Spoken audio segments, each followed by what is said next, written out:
everyone, and welcome to the second and final episode of Shine a Light on Education. I'm Charisse Hilton, Design and Implementation Executive, and today I'm delighted to be joined by Stefan and Ruben, founders of For Us Films. So hi guys. Hey, how you doing? You alright? Yeah, good, thank you. How are you both? Very good, thank you. Very good, yeah. So for those that don't know you, tell us a little bit about yourself. So yeah, like we said, Ruben, I'm a person who likes making film. I've been making film from a relatively young age, and just have amazing passion for it, and I want to continue it into my everyday life, really. Nice, and you, Stefan? Yeah, I've had a passion for films from young. I was watching films from a very young age. In media in school, had a huge passion for it there, developed it outside of school, and have just carried it on from then, and still love it. So both of you said that you have a passion for film, Yeah. which is where I suppose, you know, this sort of kick-started your journey to being founders of For Us Films. Yeah. I don't want to preempt your answers here, but Yeah. tell us a little bit about how that journey started for you both. Yeah, like I mentioned before, I developed a passion for film outside of school. That's where I met Ruben. A lady, her name Izzy, created a film school for the local youth within the area. We met there, and my love for film grew. Just using cameras and interacting with people I've never met, and just creating. Me and Ruben, just developed that friendship from there over time, and then we came up with this idea, decided to give it a go, and yeah, that's how it came about. Yeah, pretty much what Stefan said. We met at a film club, which was designed to help young people understand the basics of filmmaking, and the lady that was running it, Izzy Harvey, allowed us to home in on our skills and gave us the opportunity to get hands-on with equipment that we probably never would have had the opportunity to get our hands off at that particular time. Like Stefan said, we use that to continue working within the film industries and doing little projects.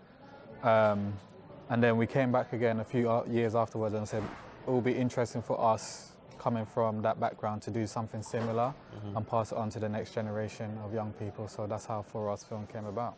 Amazing. So if you could just take us back a little bit then, for those that don't know what For Us Films is, could you tell us a little bit about that?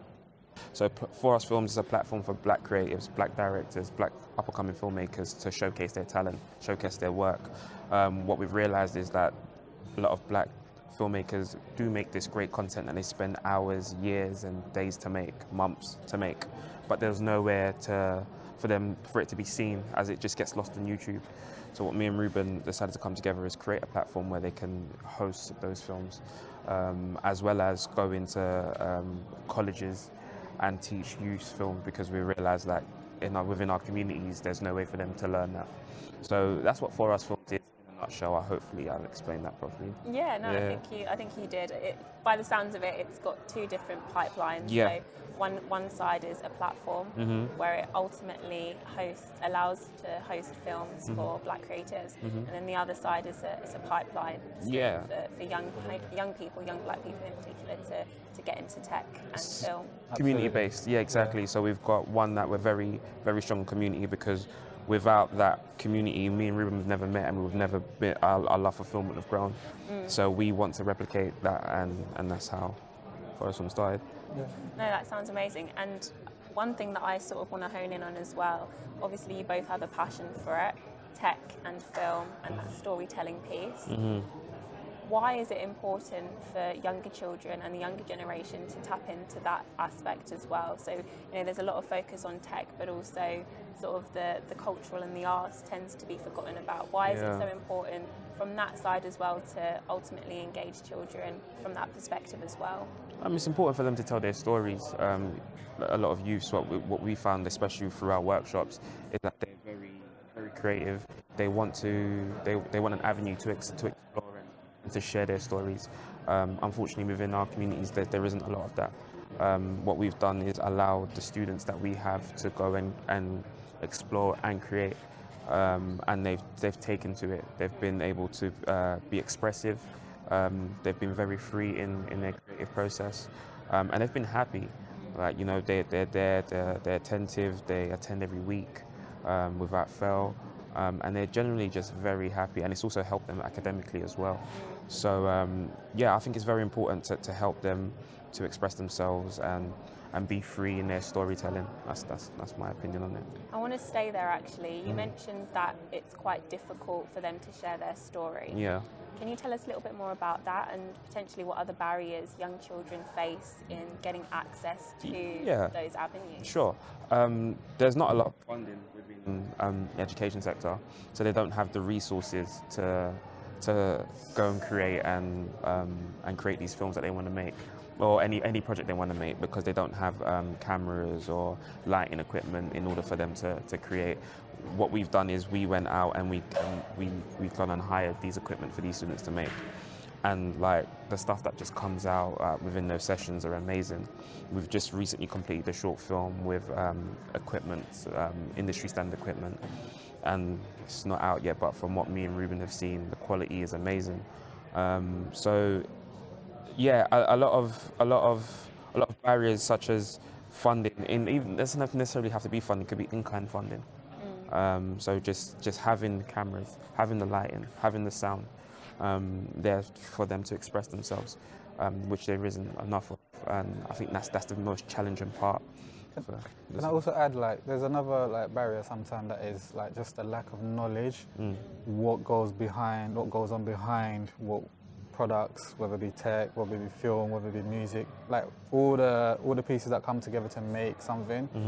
For the most part, people tend to think of it from like only the main people get celebrated, but they don't recognize there's sound, there's engineers, there's design, there's so many elements in our case in terms of making the films. There's so many aspects to it that so many people working on it to make this final product, and a lot of people are not familiar with that.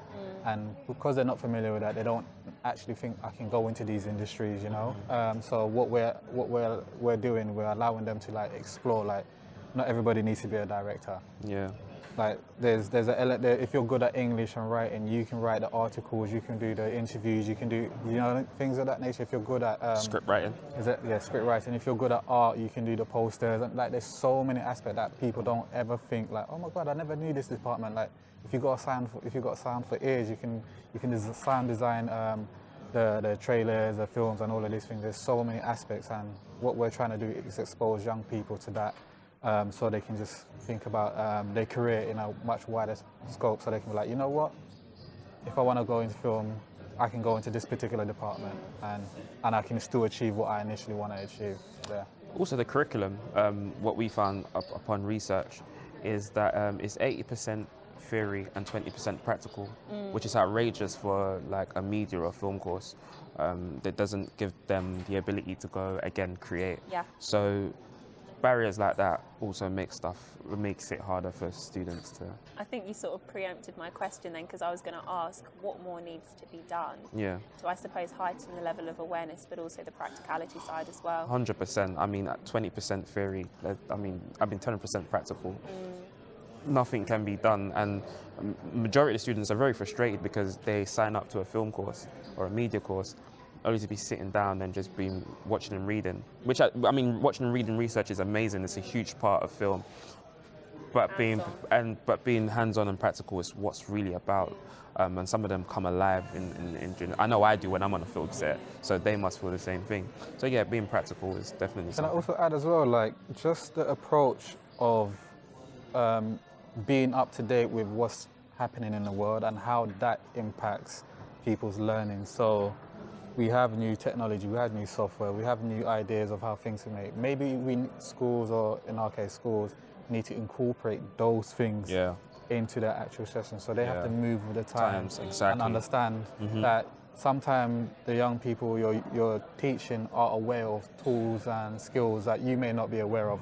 And it's happening so fast nowadays, like having such rapid change in terms of technology and tech, that you'll be surprised how much young people are aware of how to use this, or are familiar with it at the very least, you know? So if schools can be up to date with things like that and try to move it, I know it's a bit fast and things of that nature, but it will be good if they can try to keep up so the kids can learn at the pace that they're actually learning outside of it. On that topic then, what do you think more could be done to engage younger kids? You mentioned about the knowledge in the schools.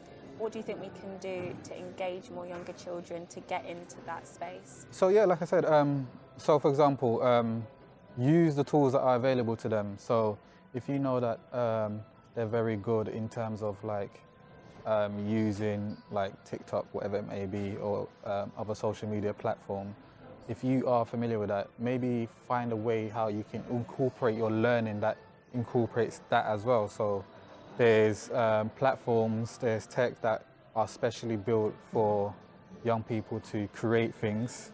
And if you make your subject of learning around that, so something that they're familiar with. So if they are, so most young children want to be YouTube stars, but they don't know how to go about doing that. So how about if you create a part of your curriculum or your courses, okay, we're going to show you how to go about developing and becoming a YouTuber, what you need, how to use the tech, how to edit, how to market yourself and all of those kind of things, because it's something that they grew up and are more familiar with. And if you incorporate that, it makes it easier for them to learn because they're already on the path of doing it already, you know? So from your side, you think it should be incorporated more into the curriculum? Absolutely.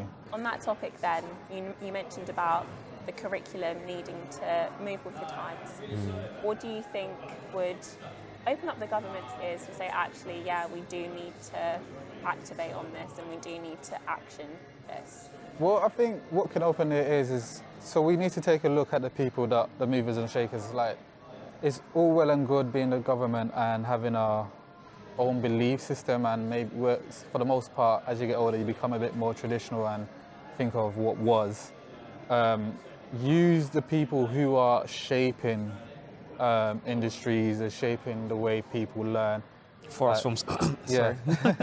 Use those people to so they can teach the next generation, because these people, there's companies, there's people who are familiar with the changes that are happening. If you can like access them and tell them like what does learning this do for the new generation? How do we go about learning these new tools and things of that nature? And I think a collaboration with people like that, as well as the young people as well. If you ask them like, how do you want to learn? What works best for you? You know, because a lot of people nowadays, like, there's so many just tutorials. I believe if there's not a video teaching you how for it to be done, it can't be done. I'm so used to watching tutorials for anything and everything. So if I don't find it, I'm so shocked. Do you understand? So it's like, I won't necessarily go through reading a book to find something. That's not to say books and things are not necessary no more. However, I'm just saying there's a new way of learning. It's important for governments and people moving forward to tap into that. And if they're not able to do that, get the people who are in the leading in terms of changes and technology and things like that. And then I feel like you'll see a major like improvement, and a lot of people like just gearing to do subjects that they probably thought was out of reach for them. I think institutions and companies and local companies can all come together and work towards something. I mean, we've been an example of that. Institution being the college, us being a local company, and we've had a big company such as Tottenham Hotspur backing us as well in our project, and with the students interviewing club ambassador Ledley King. So stuff like that will coming together as a community, coming together as an institution and a business, and just helping these students to get to where they need to get to. There's power in numbers, right? 100%. Absolutely. On that topic then, thank you for rounding that up, but I'm going to finish up with some quick fire questions. Go for it. Two. So, only two? Yeah, only two. So what advice would you give to your younger self? Ooh, I would say fail. Just keep failing. And it sounds weird, but I feel like you learn more from failing than you do if you was to win all the time. So failing is not failure, it's just learning. So keep failing and keep trying new things. Yeah, I was. You can't copy. Oh, that's a good one. Keep trying new things. It's a tough one to top. It is a very tough one to top. Don't be scared. You know what I mean? Very fearful going into different places, trying new things. But yeah, don't be scared. Like, just approach Yeah. Just go for it. Yeah. And just start. I think when I got interviewed back in March, I had a similar question. You know, what would you say to your younger self? And I said, feel the fear and do it anyway. Yeah. Absolutely. Yeah.